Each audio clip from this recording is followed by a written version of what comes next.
The Indian-U.S. relationship has been steadily building since George W. Bush across administrations. Second-term Donald Trump is the exception rather than the rule, but there's still very positive feelings and a desire for partnership in Congress, at the U.S. state level, and so forth. Or every state legislator, every American businessman who you talk to really wishes that they could apologize to India. India ने basically America के अंदर जो अपने दोस्त हैं, अपने जो influence वाले लोग हैं, उनको एक्टिवेट किया हुआ है। उसकी मिसाल कुछ इस तरह है, और कुछ सारी बात है एंटी ट्रम्प फैक्टर अमेरिका के अंदर जो है वो भी एक्टिव है। ये basically former American national security adviser जो कि ट्रम्प एडमिनिस्ट्रेशन के अंदर थे, वो CNN को इंटरव्यू दे रहे हैं। ये जरा सुनिएगा, and then I will analyse कि basically what's going on between India and America, और ये जो बात कर रहे हैं इसका मकसद क्या है, और they believe, how few of the Americans believe that we are losing जो है वो इंडिया को लूज कर। बहुत सारे एक्सपर्ट हैं, ये हाफ मैंने स्टेटमेंट चलाई है, वो अमेरिका के अंदर बड़े परेशान हैं। और वो परेशान किस लिए हैं? वो कह रहे हैं कि भाई साहब, हम तो समझ रहे थे कि चाइना को अमेरिका ट्रम्प टफ ट्रीट करेगा, अब चाइना को ट्रम्प ने सॉफ्ट ट्रीट किया है। उसकी क्या वजह है? उसकी वजह ये है कि Trump is India, China is in a position to impose things. जैसे चाइना ने आगे से टैरिफ लगा दिए, अमेरिका के लिए मसला तो बन गया ना। उसको किसी ने दुनिया में और टैरिफ नहीं लगाए चाइना इंडिया के अमेरिका के ऊपर। So the problem is very clear, the problem is here very clear. और वो कह रहे हैं कि इंडिया को बड़ा सख्त ट्रीट किया गया है। सो अमेरिकन जो एस्टैब्लिशमेंट की पॉलिसी होती है उसके अंदर टेक्निकली अमेरिकन कभी नहीं ये चाहते कि चाइना के साथ सॉफ्ट रहा जाए, लेकिन ट्रम्प सॉफ्ट है। उसकी वजह क्या है? उसकी वजह यह है कि यूरोप भी सॉफ्ट है, यूरोप को भी कारोबार करना है। सो बेसिकली ये जो डिपेंडेंस इस वक्त तमाम वेस्टर्न वर्ल्ड की चाइना के ऊपर है, that's a big big big big problem, that's a challenge. So मुझे ऐसे लगता है ज़ाती तौर पे कि ये जो सिचुएशन है, इस सिचुएशन के अंदर वो समझ रहे हैं we lost India but we are trying to regain China. So ये जो है जॉन बोल्टन, ये बड़े टफ है, इनकी सिक्योरिटी भी ट्रम्प ने वापस ले ली थी, but he is making some very important. Pacific में जो चाइनीज हेजमनी थी उसमें इंडिया हमारी मदद कर रहा था, लेकिन अमेरिकन डीप स्टेट का पोजीशन है कि नहीं, इंडिया हमारी हेल्प नहीं कर रहा था, इंडिया हमसे सारा कुछ तो ले रहा था, ठीक है जी, लेकिन इंडिया चाइना के खिलाफ खड़ा नहीं हो रहा था। ये एक प्रॉब्लम है।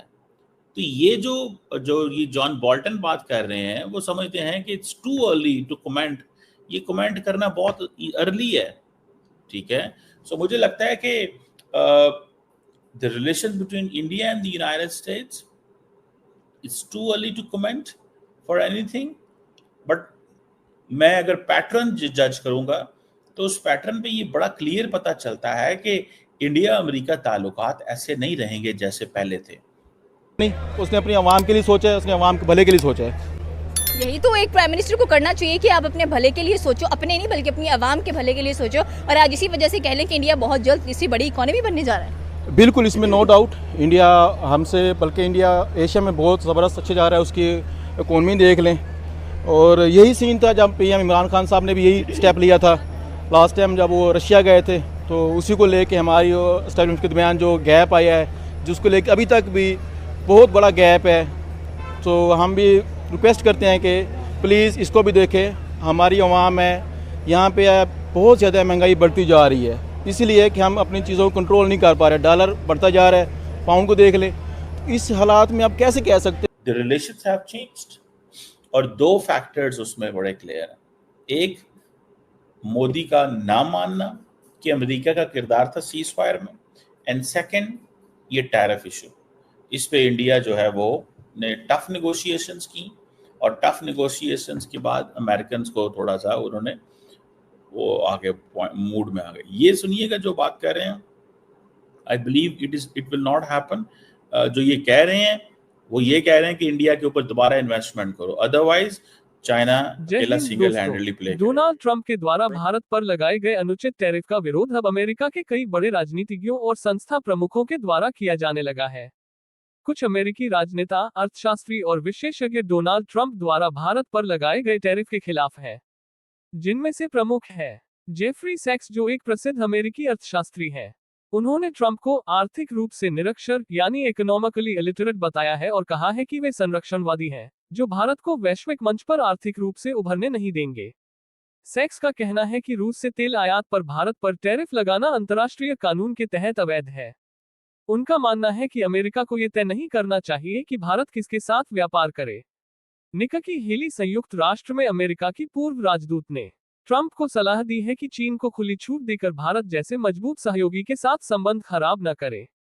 जॉन बोल्टन, जो कि ट्रंप प्रशासन के पूर्व राष्ट्रीय सुरक्षा सलाहकार रहे हैं, बोल्टन का कहना है कि ट्रंप की टैरिफ नीति से भारत का अमेरिका से भरोसा उठ सकता है, जिससे अमेरिका को ही नुकसान होगा।